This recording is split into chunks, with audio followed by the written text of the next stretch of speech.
slow up, no I don't take shit. I got no love for the fakeness. If you wanna play tough and wanna hate this, I'll always show up. I don't ever slow up, no I don't take shit. I got no love for the fakeness. If you wanna play tough and wanna hate this, I'll always show up and make a statement. I don't ever slow up, no I don't take shit. I got no love for the fakeness. If you wanna play tough and wanna hate this, I'll always show up and make a statement. Everything I do so instinctive and so passionate. Every word I move so descriptive like an adjective. I got a vendetta against people who patented being negative when you should be. Hey guys, thanks so much for tuning in. Alright, so I've got a decent bit of info to share with you guys today. I'm super excited to touch base on some really great topics, and I hope you guys love the info that I'm presenting to you guys. So in this video, I'm going to try to touch base on a few different topics, but if I can't get everything into one video, I'll be posting another video that's going to cover a few other topics. It depends on how much info I can get into each point that I've added. With any luck, I'll be able to fit it all into one, but if not, definitely tune in for the other part and check out all the other info. So I want to touch base on our current country status, the recession, job scams, money laundering schemes, and shell companies before our first point. And then with any luck, we'll be able to get to the other points, including major companies and franchises going under, filing for bankruptcy, and the recovery efforts, and people that are typically, or should I say business owners that are typically able to sustain the most, and what are the main reasons why they're able to do so, to kind of give you guys a tad bit of insight into our day-to-day lives around here. And with any luck, we'll also be able to get to inflation, but we're at the minute mark already, so I'm guessing we'll probably get through maybe the first point and maybe a tad bit of the second point, and then there may have to be an additional video to cover at the third point. So as you guys know, our country has gone through many major recessions. One of our major recessions was the Great Depression, which fell within its own category as the Great Depression because it was such a hard time for our country overall. This took place during the 1900s. We are in the 21st freaking century, and we are still going through constant recessions. And for a lot of the major points that we go through where a recession is actually noted, it is due to the fact that we were recovering for a decent bit. Now, in growing with age, it's kind of been one of those factors that with me and a lot of other people that are my age, I am currently 26, so for a lot of my other 20s people, you guys get what I mean by we've come from being teenagers and learning about these things in school and learning throughout life that even though everything may have seemed freaking great and our parents and our family members and people around us have done the most to make everything just seem as exceptional as possible, that way we can live the best lives possible. And then for those that have gone through a hardship in their lives that has caused their stories to be filled with just so much overall hardship in the home places, I send my love out to each of you. If you're watching this, I love you guys. I hope that you continue to overcome anything that life throws at you and that you just continue to be freaking awesome. But for a lot of us, we were able to reflect upon going through the recession, seeing our parents go through hardships, jobs where it's like, you know, this one isn't enough, and then they're doing this to literally just completely support us. For others, it was literally trying to manage company downfalls and working with freaking, and as stated for one of these second points, the major companies and franchises, managing employee workforces and so much other stuff. And as we grew through life, we kind of got to go from these little, these little frigging people that were just eager to just be a part of the world and to learn day to day and everything, and just to experience the awesome things such as, you know, just going to a store and asking for a freaking candy bar or a freaking like, in my case, I love Skittles growing up. I wasn't a big like chocolate fan, so I would love literally. My favorite was like sour Skittles, and that would be like one of my favorite freaking things. Just to be able to go, you know, can I have some freaking Skittles? And just to know that I could have freaking Skittles. Like these were just the little things as being a child that made our freaking days. You know, going to McDonald's and getting a freaking Happy Meal was freaking something that was awesome to each of us who have had like Happy Meals. If you've never had a Happy Meal, if you were like a Burger King baby and you got like your freaking like Burger King freaking meals and stuff like that, like even grabbing like a freaking Junior Whopper with your parents, your family members, your friends, if you've gone through like let's see, if you've gone through different types of care, if you've been like adopted, those are still your family members also. So I guess that would still fall within the category of family also.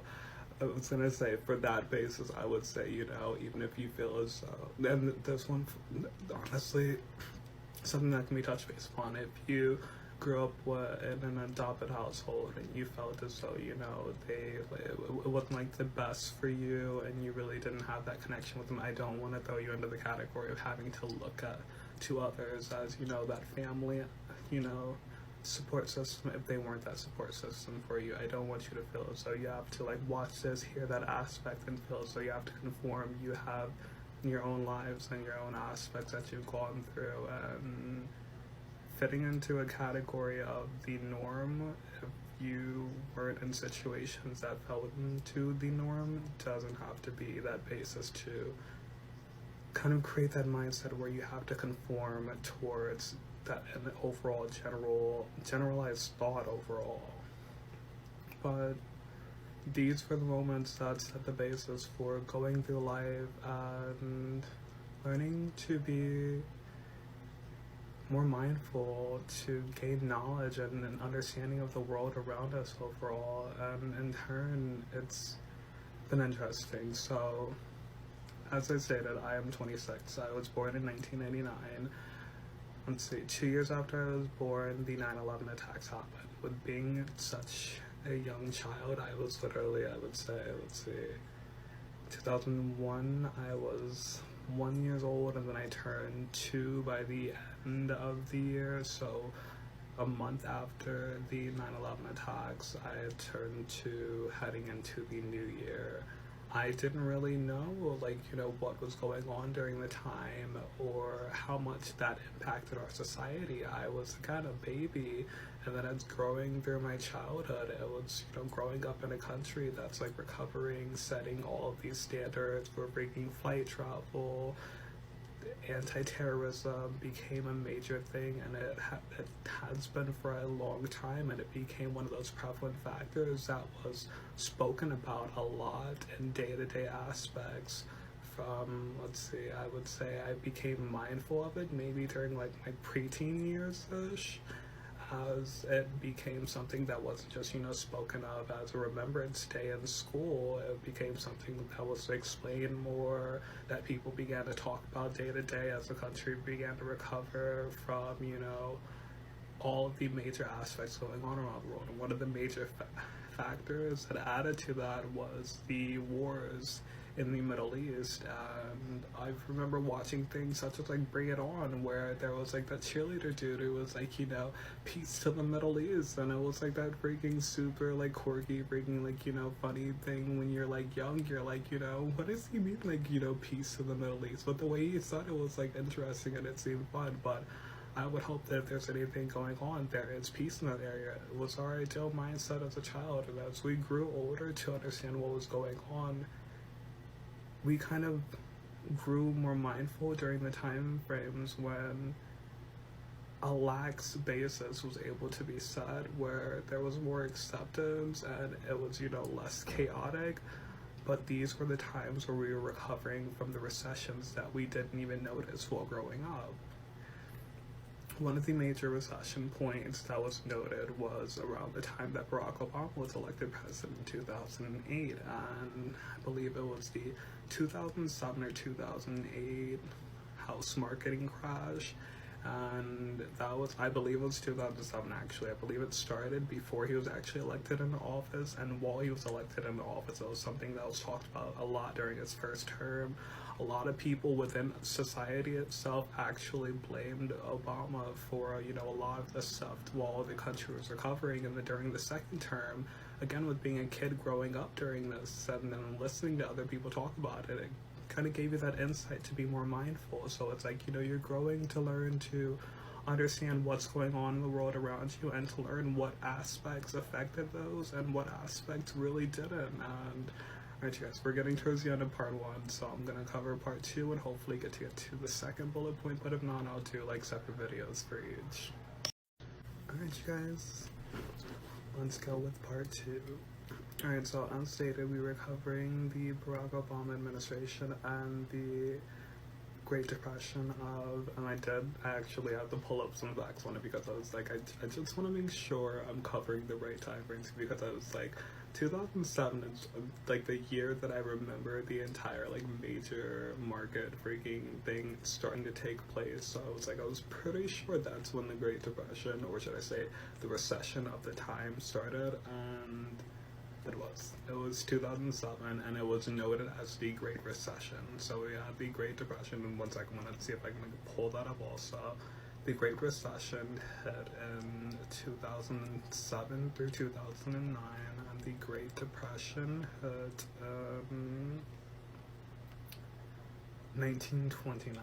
So nearly 100 years later, let's say, I'm gonna like add in a bit of like fact points from this, and then we'll get back over to the top point.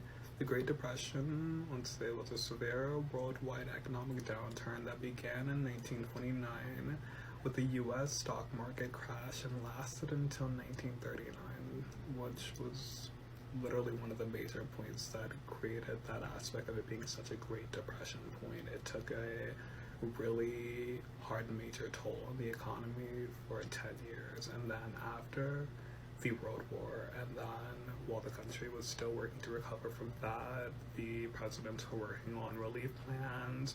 We had our politicians from all over the country working on ways to literally just reform, implement the new policies, put their minds together to literally create a way to sustain the economy at this point, because it was something that had never happened before. There was never this major point where people were like, you know, we're seeing the hardship all over the place. We're seeing what the heck is going on, and it's ridiculous. There were people freaking living in these small sheds, camped out everywhere, trying to freaking survive on ration freaking portions, stealing food all over the place. And it was such a major point where plans for freaking relief aid started.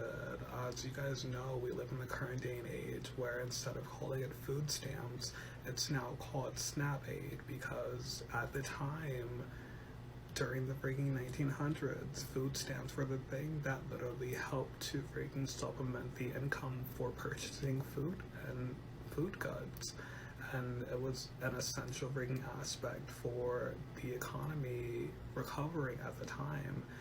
And during World War II was when we really started to see this aspect of women taking over in the workforce and really creating this, honestly, so as being an educator who's worked in early childhood education, it's been a really cool aspect to be able to work within the early childhood field and to reflect upon that hardship and time that our country went through, where women were at home going to freaking work within the workforce. They were freaking working to create freaking crafts for freaking ending the war, providing freaking relief. They were just doing a lot, and they were working with men to do so. They were freaking really taking over. It was that real time in our existence where, outside of other aspects where women were involved within the workforce, and other societies that we've had where women were bringing major, you know, they were equal to men, this was one of the major times in the let's say within these centuries of these 1600s to the 1900s where it instated within society again that women were able to freaking do what they could always do. They were the freaking equals to men, and it was just exceptional in itself. And being able to pop in and help out in early childhood during the modern day was freaking interesting as heck. It's like, bless you, Grams literally just sneezed. It was just super interesting to literally just be like in the workforce, working with women, working with men, and then working in the modern version of what was the home childcare system for, you know, that person who was like, you know, I can take care of the kids and you guys go out and do that, and this was their job. They were literally at home taking care of the children, and that was the start to the home childcare system that we know today. And it's interesting in itself. You guys can always like reflect upon it, do your own research into it, and then also, you know, for those of you that have already learned about stuff that happened during those time periods, you can kind of relate to the aspects of like realizing that was a concept that was like started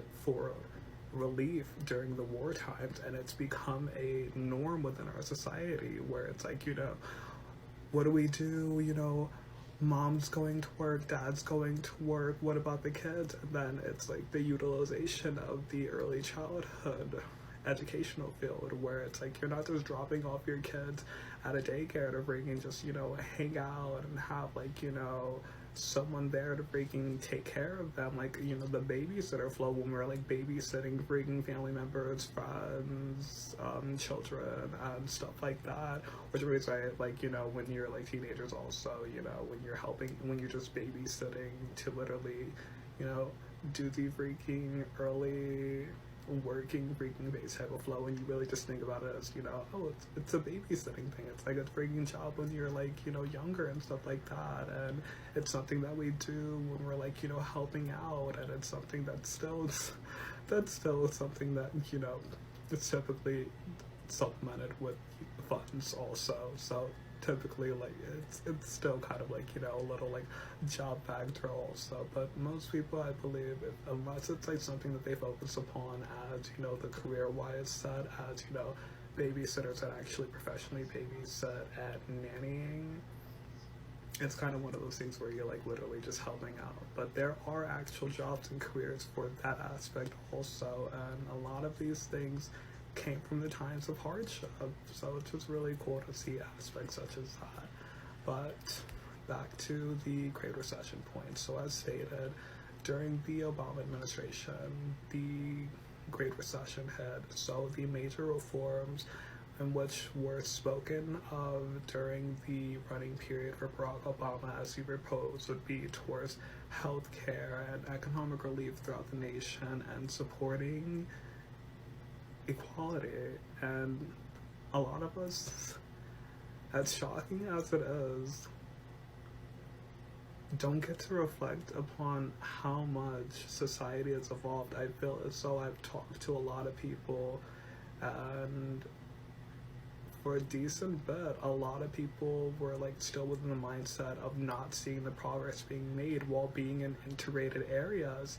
And when growing up in a society where we learn about this stuff in school, but us as kids don't really see, you know, that aspect, it was easier for us to kind of like go through life and really understand that, you know, these were things that were already taking place, and our parents were kind of like going through life and being, you know, within the aspects, you know, going through all of these freaking changes within society, but these were still the early phases of these things. So he worked a lot towards, you know, empowering African Americans to know that they are valued, that they have voices, that they can do things, and in reference towards women taking over the workforce during the 1900s, there were African American women and Caucasian women working together, and a lot of times you have to literally watch like a documentary or freaking like actually do some research to learn that they were like, you know, working together back then. And it's not like, you know,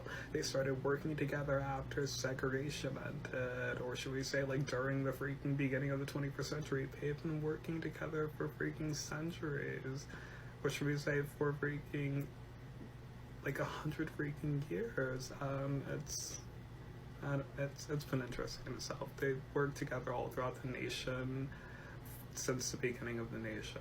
There were people that moved from Africa that weren't actually slaves, that freaking worked with Caucasian people throughout the nation. But these are the things that most people don't focus on. When we're learning about aspects such as slavery, we're focusing more upon the African Americans that were within the South, and we're not focusing on the Africans that actually came from Africa to America and worked alongside everyone else. And these are just the cool aspects to reflect on. Alright, you guys, we're gonna have to do a part 3 on this one and then touch base on the other bullet points.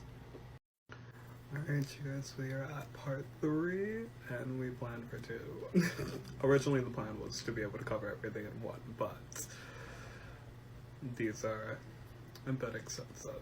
So, as stated, we have gone through these changes within our society where we work towards recovering from recessions in the past, and we've gained a lot of insight as towards things that we can do to help society propel itself forward during these times, such as relief aids from SNAP benefits programs, housing programs, and as we close out the Great Recession of 2007 to 2009, we move towards the 2020 COVID-19 recession.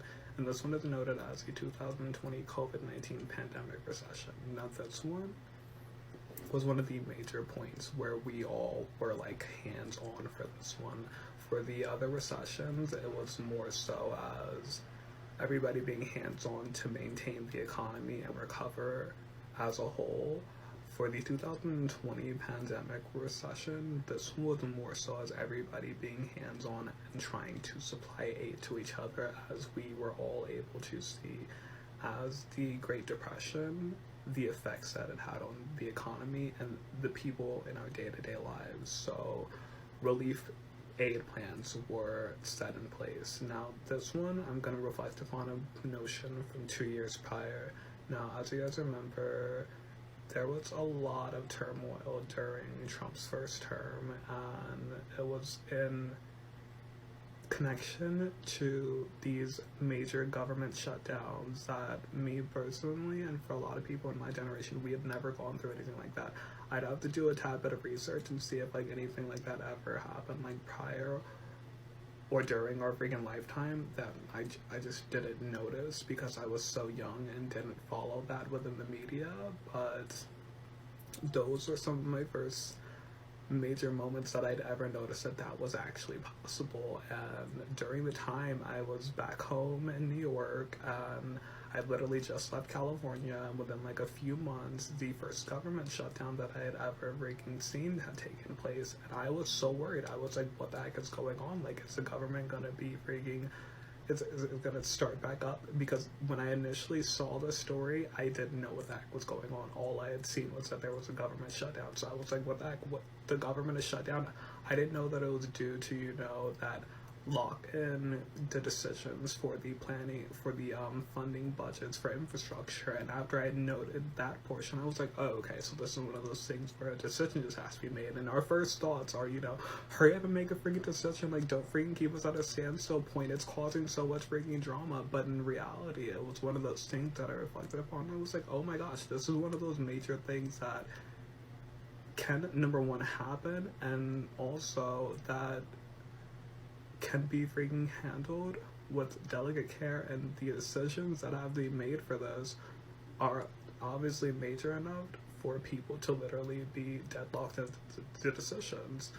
But during the time frame in which that shutdown took place, there was a lot of economic hardship within places such as DC that affected people throughout the nation as the government shutdown started affecting funding towards our, let's say, our politicians and people that work within the federal branch, and this was the first time that I had ever seen anything like that take place, where I was able to reflect and see, and then note everything that I had learned and the references towards how people were actually funded by the federal government. When they tell you that, you know, people that work at school are working and doing a government job the same as cops and, you know, judges and stuff like that, it's true. These are federal funded branches, and when things such as shutdowns take place, because funding cannot be decided, funds can't be supplied to those people. And during the recent shutdown, let's see, I think it lasts like maybe like 3 or 4 months during the end of I'd say the third quarter-ish of 2025, the hardship spread throughout the freaking nation. We had people literally popping up and being caught on freaking camera and interviewed, discussing the hardship that their families were going through and not being able to freaking have their SNAP benefits. And the major point to focus upon was that with the funding not being able to be allocated towards these programs are kept at a standstill point. And my grams works as a daycare director, so with her working within that field, a lot of people were affected by the government shutdown, because for people that were getting assistance for funding for their child care plans, they weren't able to get their funding because once the government shut down, and I would say most of them were affected during like that final month where the funds started to run out and the workers were having to freaking, you know, stay home or come into the workforce, and then, you know, be promised that they would be paid their funding, you know, as the funding became available. And that's one of those things where in recession points, it has to be noted, where we're like, you know, we will have the funds for you, but we will have to allocate it towards you after. But if you can go all hands on deck, we will literally cover you when we can, and thank you for your service, because you're the ones making it possible for us to stay on top of everything now, so that it doesn't become this major thing that we're having to freaking recover from. Not only from the fact of, you know, we had that loss of funds, but then there's a paperwork that we have to go through to literally hand over and pay towards everything that has been backed up, so many other aspects. So a lot of people were literally waiting for their funds to be resupplied so they can go get food for their families. And as stated during the 2020 pandemic recession, the efforts of food aid was one of the most crucial aspects. A lot of people weren't ready for that. There were a lot of layoffs during that time. Also, there was this major recession point where companies were like, you know, we're filing for bankruptcy. We weren't ready for this. We don't have the funds for people to not freaking be shopping. We don't have the funds for unemployment to be reaching its highest point. So a major aspect throughout that time frame was trying to get people back into the workforce, trying to get people working from home. Companies such as Amazon literally offered a lot of programs where they were like, you know, you can be a package receiver and then package the things up and then ship them out to the warehouses. You can literally be somebody who literally receives the packages and freaking ships them out to the actual place in which they have to go. And there were so many jobs being created so that people could work remotely, and it was very freaking crucial in the time to work towards recovering as a society. And as I stated before, of course, childcare helped a lot with people that were, you know, in households where both parents worked, and it was one of those major assets where we were like, we need all hands on deck. We need everybody back into the workforce, and we need everybody to be able to recover as a society. So SNAP benefits were offered to literally everyone who wouldn't have the necessary funds to literally, or should I say, who fell within the funding bracket of approval, and they were supplied literally, I would say, up until like 2023-ish. So like from 2020 to 2023, the food funding aid was provided to assist and help with so many people throughout the freaking country. And programs such as the freaking medical health care plans have been implemented for years, and they have been used to ensure that people are able to have affordable health care, that people are supplied with the health care that they need. Alright, you guys. So overall, throughout the pandemic recession, we went all hands on deck and worked towards coming from the recession point, but we are still at the current point where in the next video I'll touch base a tad more upon some of the major things that added towards our continued feelings as though we are still within a recession, even though we went all hands on deck.